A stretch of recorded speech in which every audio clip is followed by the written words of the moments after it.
On the morning of February 28th, 2026, the Pentagon believed it had already won the war before it truly began. Advanced surveillance networks had mapped every Iranian air defense site. Precision munitions had obliterated radar stations, command centers, missile batteries across the southern provinces. The calculus seemed irrefutable. American technological superiority had rendered Iran's defensive infrastructure obsolete. Hidden somewhere in the mountain passes south of Isfahan, something the entire American intelligence apparatus had missed was about to reshape the trajectory of the entire conflict. Not through superior firepower or revolutionary new technology, through something far older and infinitely more dangerous: human deception. This isn't the story of a pilot's daring escape. Pentagon already has those narratives locked down, packaged, and distributed to news outlets before the smoke clears. This is the story of what the American military command structure desperately doesn't want discussed in open channels. It's the story of how an adversary with a fraction of America's defense budget and a completely different strategic philosophy managed to maintain an invisible capability even after the most comprehensive aerial bombardment in a decade. The Iranian Revolutionary Guard Corps had spent the previous 18 months executing a masterclass in operational deception that would make Soviet-era strategists proud. While American satellites were watching the obvious installations, the radar stations, the command bunkers, the mobile launchers, an entirely separate network was being constructed in plain sight but disguised as something utterly mundane. The system that shot down that F-15E Strike Eagle wasn't some miraculous new Iranian invention. It wasn't a technological breakthrough that somehow evaded 5 years of intelligence collection. It was far more insidious. It was a complete organizational restructuring that transformed how the regime moved its air defense assets, communicated between units, responded to threats, all without creating a single new signature that American signals intelligence could detect. The Russians had taught them this lesson during the Georgia conflict in 2008. When you give your adversary time to observe, adapt, and plan, they will eventually identify your methods. So the Iranian military leadership decided to implement what strategists call radical operational variance. Instead of maintaining consistent communication protocols, radar emissions, and command structures, they would operate as a completely different organization every 24 to 72 hours. What American intelligence analysts were seeing, and what they were reporting to their commanders, was a defeated military in the aftermath of systematic destruction. What they weren't seeing was the fundamental shift in how Iranian air defenses operated at the tactical level. The units had been reorganized, the communication networks had been rebuilt using redundant systems that couldn't be triangulated. The radar systems themselves had been dispersed into so many fragments across the countryside that no single strike could destroy them all. But here's where the American military's own assumptions became their vulnerability. The Pentagon had built entire war plans on the belief that Iranian air defenses operated like a Soviet-era network, hierarchical, centralized, dependent on communication links that could be severed from a distance. The assumptions were so deeply embedded in American strategic thinking that no amount of conflicting data would penetrate the narrative that had already been approved and distributed. The morning the F-15E was shot down, it was struck by a weapon system that shouldn't have existed according to American intelligence estimates. But it did exist, not because Iran had developed something new, but because the intelligence community had looked directly at the evidence of its existence and had rationalized it into irrelevance. This is where the narrative becomes uncomfortable for the Pentagon. The destroyed radar stations, the identified command bunkers, the hit missile batteries, those were all real. American pilots did fly successful missions. The intelligence that guided the strikes was, in many cases, accurate. But the intelligence that assessed the impact of those strikes was fundamentally flawed because it was based on assumptions about how the opponent was organized, not on verified observation of what was actually happening on the ground. A weapons systems officer who ejected from that stricken aircraft became the ultimate symbol of a much larger intelligence failure. Because the pilot was captured, he wasn't. He executed his training almost flawlessly, evaded Iranian patrols for hours, and was eventually recovered by American helicopters in an operation that required intense coordination and genuine bravery from the recovery team. Because his ejection was the first moment that the American military intelligence was forced to confront the possibility that they had fundamentally misunderstood the nature of Iranian defensive capabilities. What's remarkable about the aftermath is how quickly the narrative was reframed. Within hours of the downed aircraft becoming public knowledge, the Pentagon's public affairs apparatus began constructing a story. The story was about the pilot's training, his survival instincts, and his successful evasion. It was a true story, but it was also a strategic diversion from the central reality. American intelligence had been blind to a fundamental shift in how the Iranian military was operating. The Iranian military, for their part, understood immediately what had happened. They had successfully executed one of the most difficult operational objectives in modern warfare, maintaining an effective military capability, while an adversary systematically attempted to destroy it. Not through advanced technology, through organizational transformation so complete that their enemy literally couldn't see what they were doing anymore. The second aircraft that was shot down that morning, the A-10 Warthog, provides additional evidence of this reality. The pilot managed to nurse his damaged aircraft toward Kuwait and eject over friendly territory. But the fact that two separate aircraft were engaged by Iranian air defenses on the same day, in the same region, indicates a level of coordination and capability that shouldn't have been possible according to pre-war intelligence assessments. The implications were staggering. If Iran could maintain an effective air defense network, even after the most comprehensive aerial bombardment in a decade, then American military planners would need to fundamentally reconsider their approach to the entire conflict. That message was impossible to send through official channels because it contradicted the entire premise upon which the war had been authorized: political leadership. This is where organizational psychology intersects with military strategy in ways that most people never consider. The American military command structure had committed itself to a particular understanding of Iranian capabilities. Billions of dollars in military spending had been justified based on that understanding. The credibility of specific generals and intelligence officials rested on that understanding. When contradictory evidence appeared, the system didn't immediately adjust its assessment. Instead, it required that evidence to be processed through multiple layers of bureaucratic review, where institutional incentives push toward minimizing the significance of the anomaly. The truth is that the downed F-15E and the downed A-10 weren't anomalies that disrupted an otherwise successful campaign. They were early warnings of a fundamental problem in how American intelligence had assessed the adversary. But by the time that assessment could have been meaningfully revised and communicated to operational commanders, the initial narrative had already been published, distributed, and integrated into the official history of events. The Iranian strategy, whether intentional or emergent, had achieved something that no amount of military hardware could guarantee: created an information environment where the American military's own assumptions became more powerful than actual observational data. The pilots didn't lose their aircraft because Iran's military was inherently superior.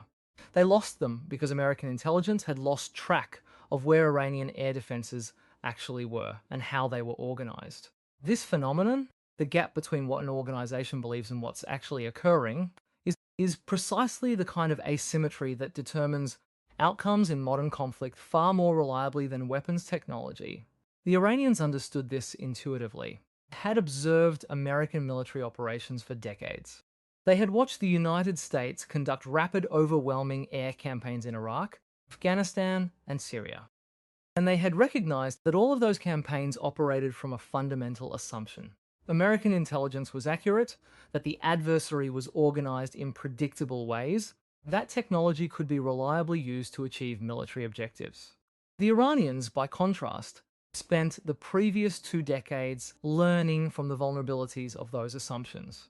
Studied what happened when militaries became dependent on centralized command and control structures. They had observed what happened when defensive networks were concentrated in predictable locations.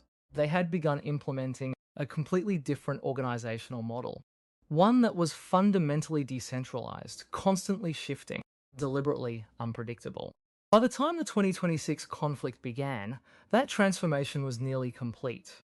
American intelligence analysts working with satellite imagery from sensors that could theoretically see a car from space, literally could not see what Iranian military units were doing because the Iranians had stopped doing things in ways that American satellites were designed to detect. This wasn't mystical or miraculous. It was simply a different approach to military organization, one that accepted lower peacetime efficiency in exchange for dramatically higher wartime survivability. The weapons systems officer who ejected that morning would spend the next several hours navigating mountainous terrain while Iranian Revolutionary Guard units conducted a massive manhunt. But what's rarely discussed is that his survival wasn't just a result of individual training and American rescue capabilities. It was also a consequence of the operational confusion that the Iranian military's deception strategy had created. The Iranian forces that were searching for him didn't have accurate communication about his location. Their command structure couldn't coordinate effectively because the very organizational model that made them invisible to American satellites also made them difficult to coordinate in real time.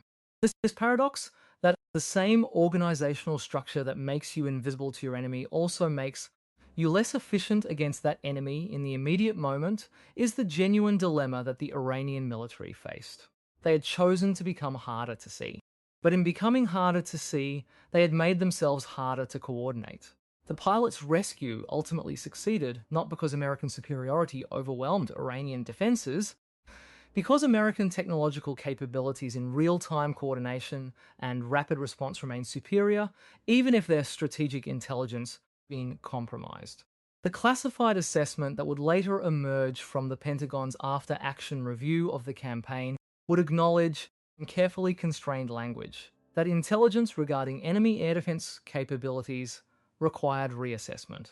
This was military bureaucracy 4. We had no idea what we were looking at.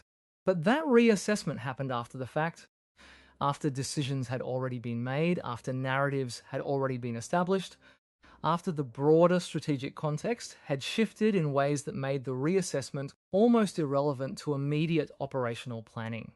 What the downed aircraft and the subsequent rescue operation revealed was something that military theorists have understood since Sun Tzu wrote about deception in warfare. That the adversary's perception of your capabilities matters more than the actual capabilities you possess. Iran didn't need to have a superior air defense network. They just needed America to believe they didn't have a functional air defense network anymore. And through a combination of organizational discipline, operational security, and strategic deception, they succeeded in creating exactly that cognitive gap. The pilot's escape, while genuinely dangerous and genuinely requiring skill and training, became the public-facing narrative that allowed the American military leadership to retain credibility with political leadership, even as the underlying assumptions that justified the war were collapsing. The story was, our pilots are so well trained that even when hit, survive and escape. The unstated story was, our intelligence about where the missiles were coming from was completely wrong. This represents one of the most underappreciated asymmetries in modern conflict. The United States military has spent decades developing technological capabilities to defeat other militaries. But technological capabilities operate within an information environment. If the information environment is corrupted, if the adversary successfully deceives you about their capabilities, their locations, or their intentions, then no amount of technology can compensate for that fundamental gap in understanding. The Iranian military understood this in a way that American military planners didn't. Or perhaps more accurately, the Iranian military was forced by circumstance to understand it. With a defense budget less than 2% of America's, couldn't compete on technological grounds. But they could compete on organizational innovation. They could learn from observing American military operations. They could adapt their structure to exploit the assumptions that American intelligence about how military organizations function. The morning of February 28, 2026, the Pentagon's command structure had to confront the possibility that their adversary had outmaneuvered them not through superior firepower, but through superior strategic thinking. That message was impossible to communicate through official channels. So instead, the narrative focused on the pilot's survival, the successful rescue operation, and the continuation of the air campaign. The underlying reality that American intelligence had fundamentally misunderstood the organizational structure of Iranian air defenses remained buried in classified assessments that would take decades to declassify. What this entire episode reveals, when examined without the filter of official narrative, is that military superiority in the 21st century isn't determined by who has the most advanced weapons. It's determined by who has the clearest understanding of how their adversary actually operates. The United States military had superior weapons systems, superior technology, and superior resources. But they were fighting an adversary that had superior knowledge of how to deceive those superior systems into looking at the wrong things. For the weapons systems officer ejecting from that F-15E, none of this strategic analysis mattered in the moment. He was focused on survival. He was focused on reaching safety. He was focused on evading the Iranian soldiers who were hunting him. And in that immediate context, his training and his courage were exactly what enabled him to survive. But the broader strategic reality, the reason he was being hunted, the reason his aircraft was shot down, the reason the entire premise of the air campaign required revision, that broader reality pointed toward something far more significant than one man's individual heroism. It was evidence that in modern conflict, the decisive advantage belongs not necessarily to the side with more weapons, but to the side with better understanding of how to operate in their adversary's information environment. Iran had achieved something extraordinary. It had maintained an effective military capability while making themselves invisible to the surveillance systems that were theoretically designed to detect them. And they had done it not through miraculous technology, but through the application of ancient strategic principles in a modern context. As the sun rose over southern Iran on that morning, the American military faced a strategic reckoning that would reshape the entire campaign. The narrative about superior technology and overwhelming firepower was colliding with observable reality. The downed aircraft represented not an anomaly in an otherwise successful operation, but rather a warning signal that the entire operational model required fundamental revision. And yet, because of the institutional pressures, bureaucratic processes, and the political imperatives that shape how military organizations communicate about failure, that warning signal would be filtered, reinterpreted, and ultimately obscured within layers of official language and classified assessments. Pilot's escape would be commemorated. The successful rescue would be celebrated. But the fundamental intelligence failure that had made his rescue necessary would remain officially unacknowledged. This is the pattern in modern conflict. The operational victories are immediately publicized, while the strategic defeats are buried in classification channels where they won't threaten the credibility of the leaders who made the decisions led to those defeats. This is the true story behind the downed aircraft. Not one of miraculous survival against overwhelming odds, though that element is real, but one of an information gap so significant that it nearly cost American pilots their lives. One that revealed how thoroughly the American military's technological superiority could be neutralized by an adversary with a fundamentally different understanding of how to operate in contested space. The weapons systems officer who ejected that morning was rescued. He survived. But his survival couldn't erase the underlying reality that the conflict itself was operating within an intelligence environment that the Pentagon fundamentally misunderstood. The true weight of that morning's events wasn't carried by one man in the mountains. It was distributed across every officer, every analyst, and every decision maker in the American military command structure who had to confront the possibility that their understanding of the situation was incomplete. And in that confrontation lay the seeds of how this conflict would actually be won or lost, not through air superiority or technological advantage, but through the harder, less glamorous work of understanding how an adaptive adversary actually operates. This strategic realignment would unfold slowly, hidden from public view, implemented in classified directives and closed-door strategic reviews. But it represented a far more significant development than any single military operation. It represented the moment when American military planners began to understand that they were facing an adversary who had learned how to think differently about military organization itself. The consequences of that revelations spread through intelligence agencies like a fault line through bedrock. Within hours of the second aircraft going down, American surveillance satellites that had been systematically mapping Iran's defensive infrastructure began their reassessment. Every radar signature, every hidden bunker, every underground command post that analysts had marked as neutralized suddenly demanded verification. The assumption that air superiority had been achieved was no longer safe. That uncertainty, that single crack in the operational picture, forced a complete reimagining of how the conflict would proceed. The Pentagon confronted was not simply a failure of targeting. It was evidence of a much deeper organizational capability within the Iranian military. The Phantom air defense system that had materialized in the southern mountains represented something more insidious than a missed target. It suggested that Iranian commanders had developed compartmentalized, redundant systems capable of remaining dormant and undetectable until the moment they were needed. This was not desperation. This was discipline. Intelligence analysts began cross-referencing months of surveillance data with new urgency. They pulled satellite passes from weeks before the conflict began, looking for anomalies they had missed, examined in signals intelligence records, intercepted communications, radar sweeps, electronic emissions, searching for the fingerprints of the system that had just cost them 2 aircraft. And what they found was troubling. Signatures were there. They had always been there. But they had been masked, compartmentalized, hidden within the noise of ordinary Iranian military activity.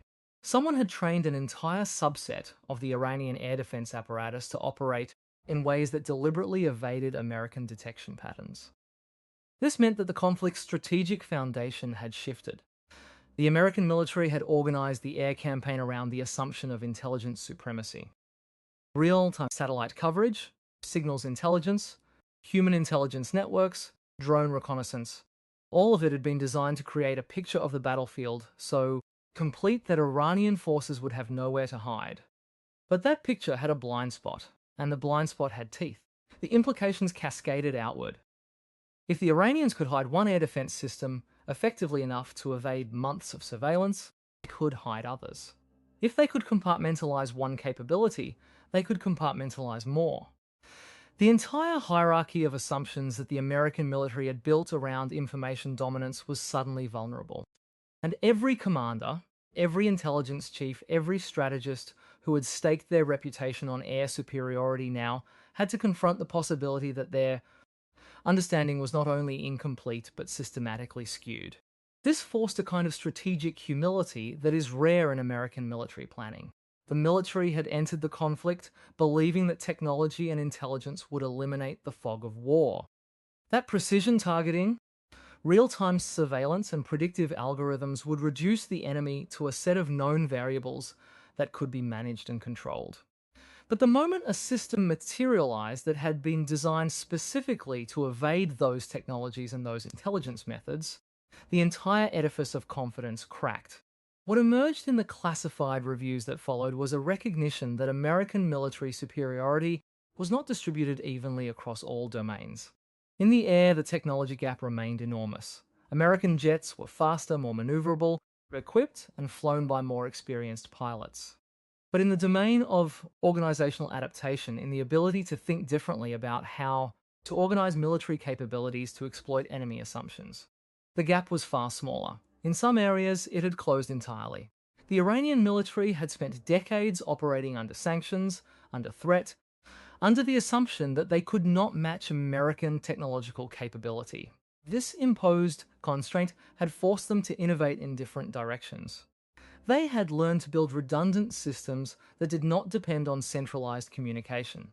They had learned to compartmentalize information so thoroughly that losing one element did not compromise the entire network. They had learned to operate at lower technological levels that were harder to detect but still lethal enough to matter. They had learned, in essence, to think about military organization the way asymmetric adversaries have always had to think about it.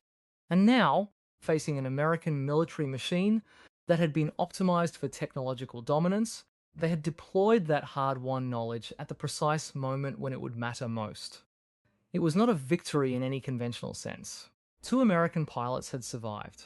The aircraft were destroyed, but that was a cost the American military could absorb. The real victory had been delivered in the information domain.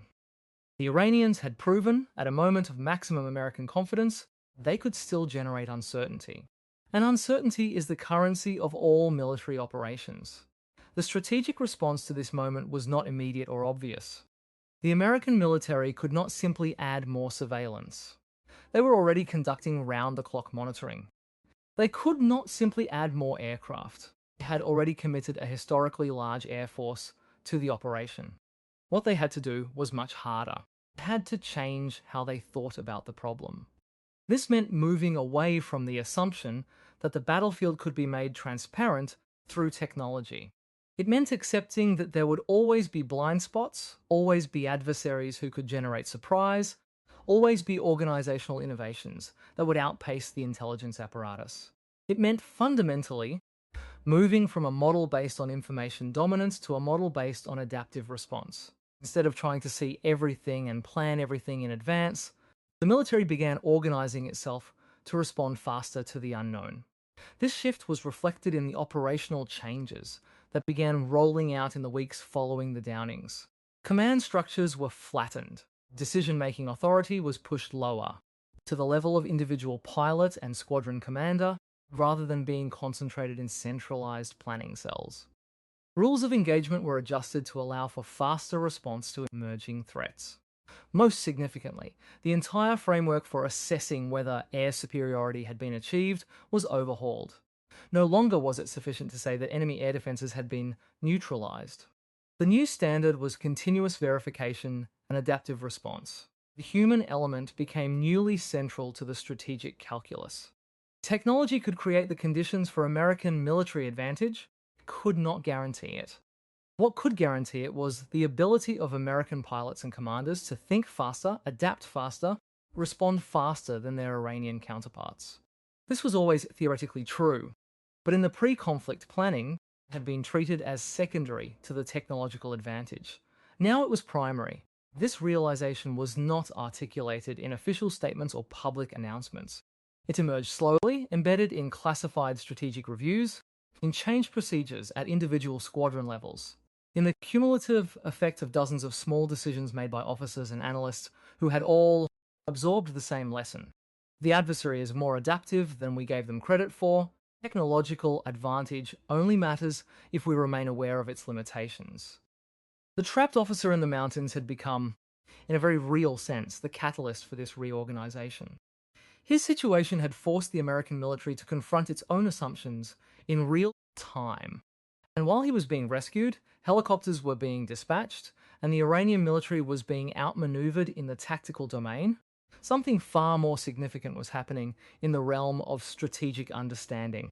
The American military was beginning to reorganize itself around the recognition that it was fighting an adversary who had learned to operate at the margins of American technological dominance, and that success would require not simply applying more technology, but learning to think like the people who had designed systems specifically to evade it. The broader strategic shift that this moment catalyzed would shape the conflict for months to come. It would influence not only how air operations were conducted, but how the entire American military engagement with Iran would be conceived and executed. The realization that American superiority was conditional, dependent on assumptions that could be violated, distributed unevenly across different domains, meant that no single technological advantage could be counted on to determine the outcome. This was a fundamentally different way of thinking about modern warfare than the one that had dominated American military planning for the previous 2 decades. If you want to understand how modern military planners actually think about these problems, how they assess risk, how they adapt to unexpected information, how they reorganize entire operational structures in response to shifting realities, there's a deep dive resource available in the description and pinned comment that walks through the decision-making frameworks that were actually implemented in this conflict. The full weight of what had happened was still settling across the intelligence and military communities as the rescue operation continued in the mountains. But the real operation, the one that would determine the future shape of the conflict, was already underway in conference rooms and command centers. The Iranian military had delivered a message with the destruction of those 2 aircraft. The American military was beginning to understand what that message meant. Understanding the message wasn't the same as being able to respond to it. Destruction of those two aircraft had revealed something the Pentagon's intelligence apparatus had fundamentally miscalculated. The Iranian air defense infrastructure wasn't what the briefing said it was. That discovery forced a complete reassessment of everything that came next. The first step was establishing what actually happened. When an F-15E Strike Eagle and an A-10 Warthog go down, the military doesn't just accept the first explanation they get. There's an immediate cascade of technical analysis, radar data, wreckage recovery teams, electronic signature analysis, survivor interviews. Every piece of information gets triangulated, cross-referenced, and scrutinized. What emerged from that analysis was deeply troubling for operational planners. The Phantom system wasn't Phantom at all. It was a Tor short-range air defense platform. The Tor is a brutally effective system that the Soviets designed, the Russians perfected, Iran had acquired. The platform itself wasn't new. American commanders had factored Tor systems into their targeting calculations. But what they hadn't factored in was the sheer sophistication of the Iranian operational security around it. The Iranians had done something remarkably clever. They'd taken a system that should have been destroyed in the opening phases of the air campaign, hidden it in precisely the kind of terrain where American surveillance systems had the hardest time maintaining continuous coverage, kept it operational through a rotation of mobile positions that made it almost impossible to target with conventional kinetic strikes. It wasn't cutting-edge technology, it was disciplined operational practice.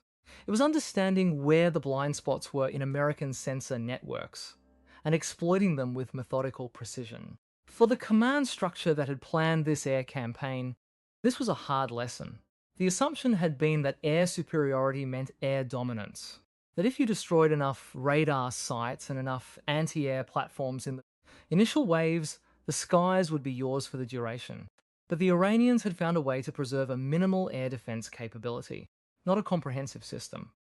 Just enough to kill aircraft. Just enough to remind the Americans that their control of the airspace wasn't absolute. Changed everything about how the next phase of operations would unfold. Because now the Air Force wasn't just flying interdiction missions or close air support.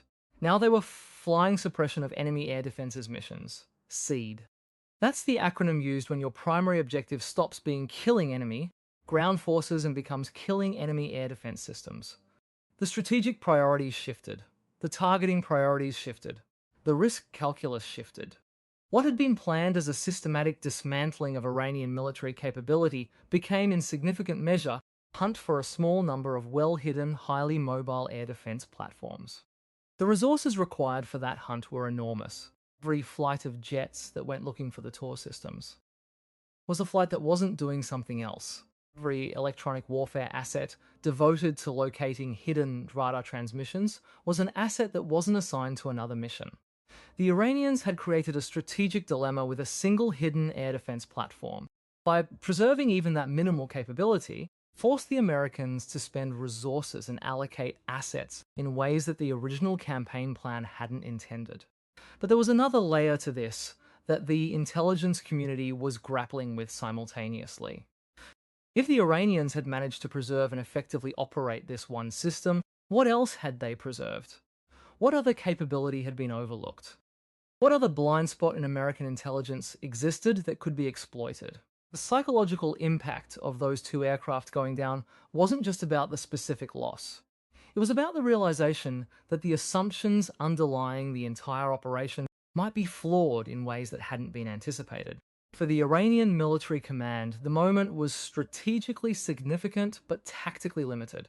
They knew they couldn't defeat the American Air Force. They couldn't sustain a conventional air defense network in the face of American suppression efforts. But they could achieve something more subtle. They could create doubt. They could force the Americans to reconsider their assumptions. They could extend the conflict by introducing friction into the operational planning process. That's a classic asymmetric strategy. You can't win through direct confrontation. So you win through making the direct confrontation more costly and more complicated. The response came through a systematic reevaluation of the entire targeting architecture. The Air Force didn't just hit the known TOR positions. They didn't just rely on previous strike imagery and intelligence assessments. Instead, they implemented a continuous surveillance protocol, every airfield where a mobile air defense system might be moved. Every conceivable hiding position in the terrain where such a system could be relocated. The surveillance became constant. The targeting became dynamic. When a radar signal was detected, it wasn't transmitted back to distant decision makers in Qatar or elsewhere. Instead, the air crew that detected it became the targeting platform. Kill chain latency dropped from hours to minutes. This is where modern military operations diverge most sharply from the kind of warfare that military academies have been training officers in for generations. The traditional model of military conflict treats planning and execution as sequential processes. You plan, you accumulate intelligence, you make decisions in a deliberate fashion, you execute based on those decisions. But the reality of modern conflict, especially in the domain of air operations, is that planning and execution happen simultaneously. Intelligence is processed in real time. Decisions are made moment by moment based on information that's flowing continuously. The organization that adapts fastest wins. The organization that can change its targeting, change its tactics, change its priorities, while operations are actively ongoing, beats the organization that's locked into a predetermined plan. That's precisely what the American Air Force was being forced to do in response to the loss of those two aircraft. The original plan had assumed a relatively permissive environment. The Iranians would be suppressed or eliminated early. The American Air Force would maintain control of the airspace with minimal losses. But the moment that assumption proved false, the entire operational approach had to compress. Intelligence became more urgent, decision cycles became tighter, targeting became more dynamic. The friction that the Iranians had introduced through a single hidden air defense system had cascading effects throughout the entire operational structure. The implications of this were being understood simultaneously at multiple levels of the military hierarchy. At the strategic level, it meant the timeline for the conflict was potentially extending. If the Air Force had to devote this many resources to suppressing air defenses, the ground campaign would take longer to prepare. The intensity of air operations would remain high. The sustained operations tempo would be draining on pilots, maintenance crews, and aircraft availability. At the operational level, it meant commanders had to reorganize task forces, reassign assets, and modify priorities in real time. At the tactical level, it meant pilots were flying more dangerous missions in an environment that had suddenly become more contested than they'd been briefed to expect. The loss of the F-15E and the A-10 had another effect that was more difficult to quantify, but strategically significant. Altered the narrative that both sides were operating within. The Pentagon had presented this air campaign to the American public as a demonstration of technological superiority, show the Iranians overwhelming force, suppress their ability to resist, negotiate from a position of overwhelming strength. But the loss of two American aircraft contradicted that narrative. It suggested that the Iranians had capabilities that had been underestimated. It suggested that the American technological advantage wasn't as absolute as public messaging had claimed. For the Iranian regime, opportunity was obvious. They amplified that message. State media reported on the kills. They emphasized the effectiveness of Iranian air defenses.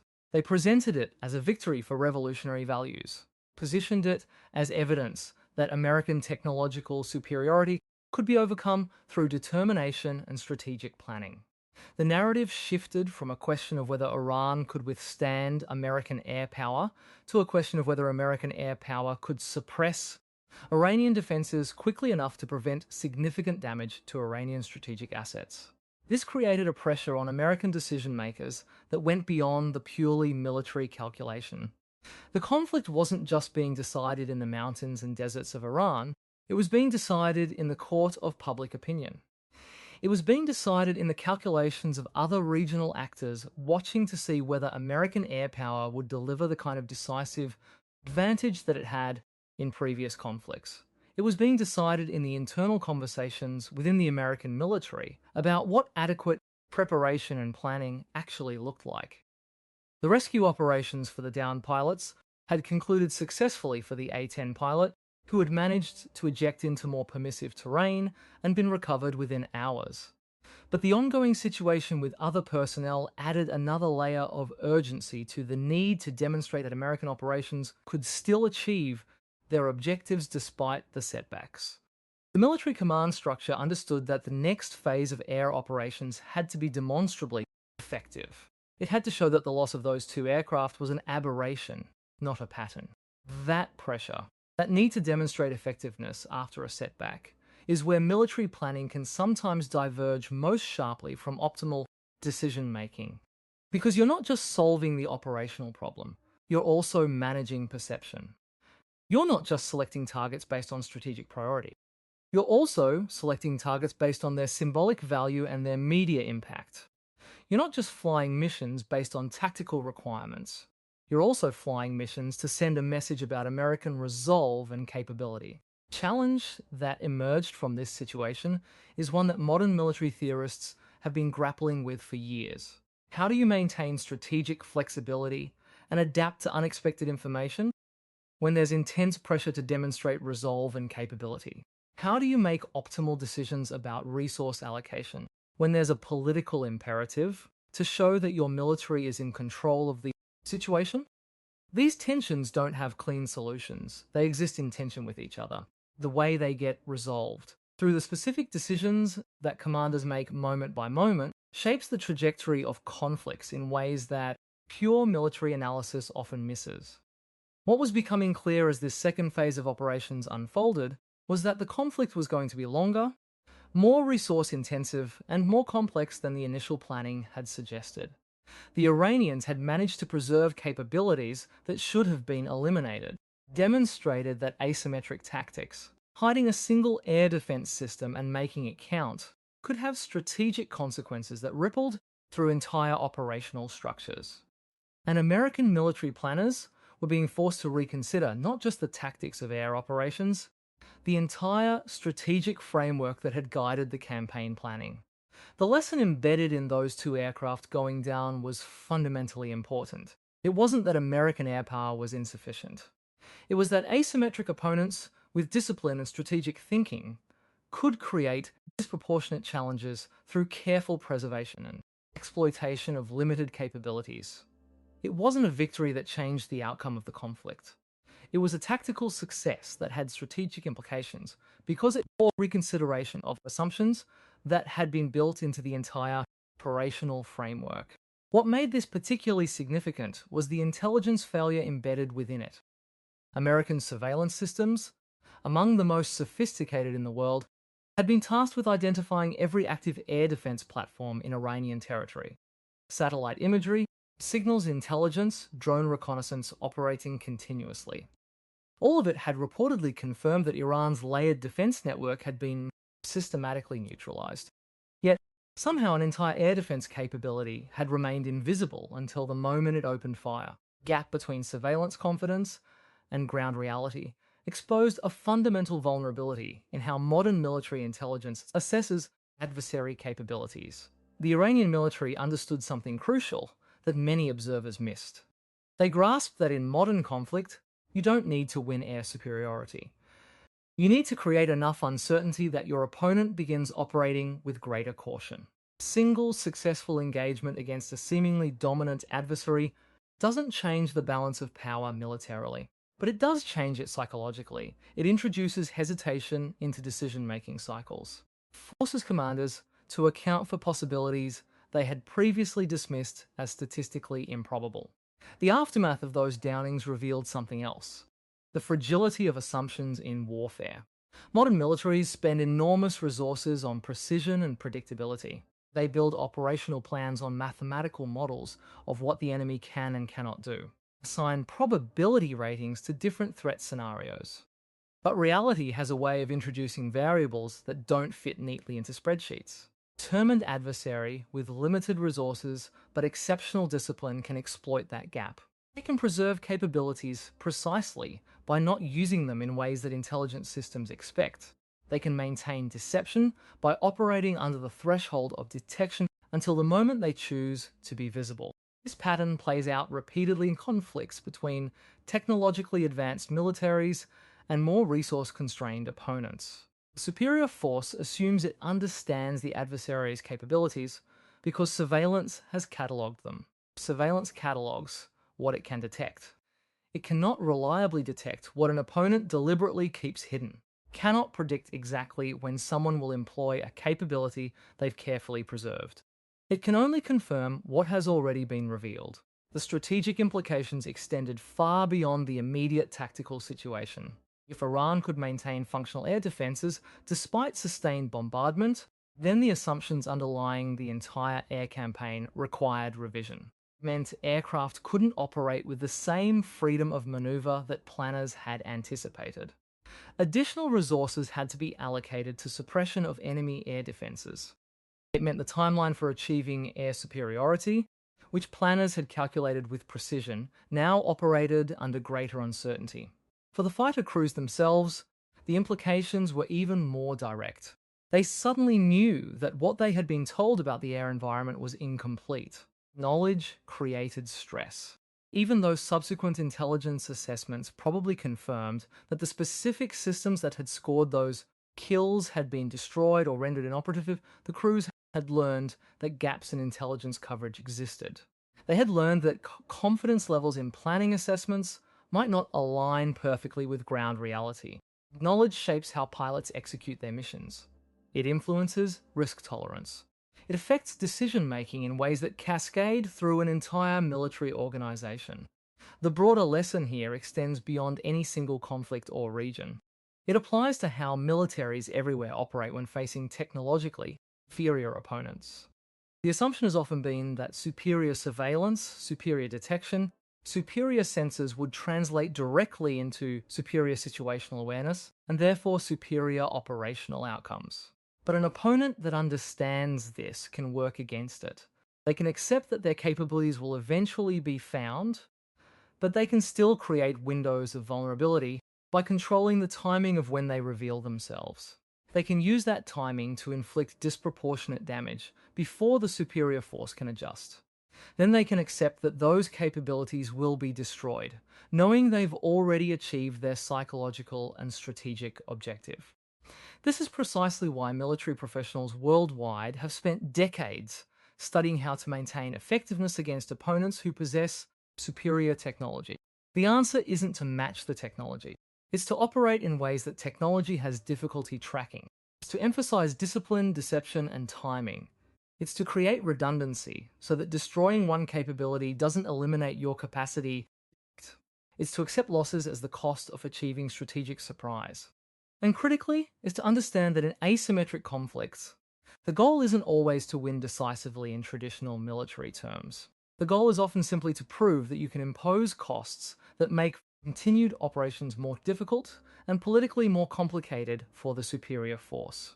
If you want a comprehensive breakdown of how intelligence failures cascade through military operations, what specific gaps allowed these air defense systems to remain hidden despite sustained surveillance, put together a detailed analysis in the description and pinned comment that walks through the classified assessments and the methodology that got used to locate these systems after the fact. The Iranian regime understood this principle intuitively. Didn't need to defeat American air power. They needed to prove that American planning assumptions contained blind spots. They needed to demonstrate to their own military and to regional observers that their air defenses still possess teeth. Single successful engagement accomplished both objectives far more effectively than any public statement or boastful announcement could have. What becomes clear when you examine this situation closely is that technological dominance and surveillance superiority don't automatically translate into complete information superiority. There are still ways for disciplined opponents to operate in the margins. The question for military planners becomes, how do you build operational plans that account for unknowns you can't fully map? How do you maintain flexibility when the plan assumes certainty? How do you train forces to operate effectively in an environment more complex than pre-conflict assessment suggested? These questions have occupied military theorists for decades. They remain relevant today in every conflict where a technologically superior force faces a disciplined but less well-equipped opponent. The fundamental insight is that information warfare and psychological factors matter as much as kinetic capabilities.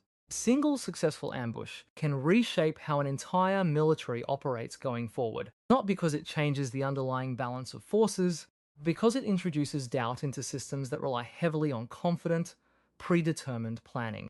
The crews who were shot down, those who came after them, carried that lesson forward in everything they subsequently did.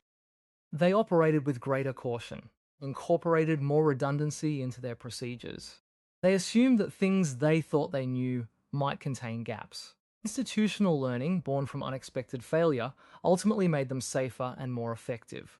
A paradoxical outcome where tactical surprise led to longer-term operational improvement through force-wide adaptation. For anyone studying military strategy, intelligence analysis, or the specific mechanics of how air defense systems operate, there's a much deeper dive available in the description and the pinned comment that covers the technical specifications of what systems were likely involved, how they evaded detection, what intelligence methodologies failed to identify them before they became active threats.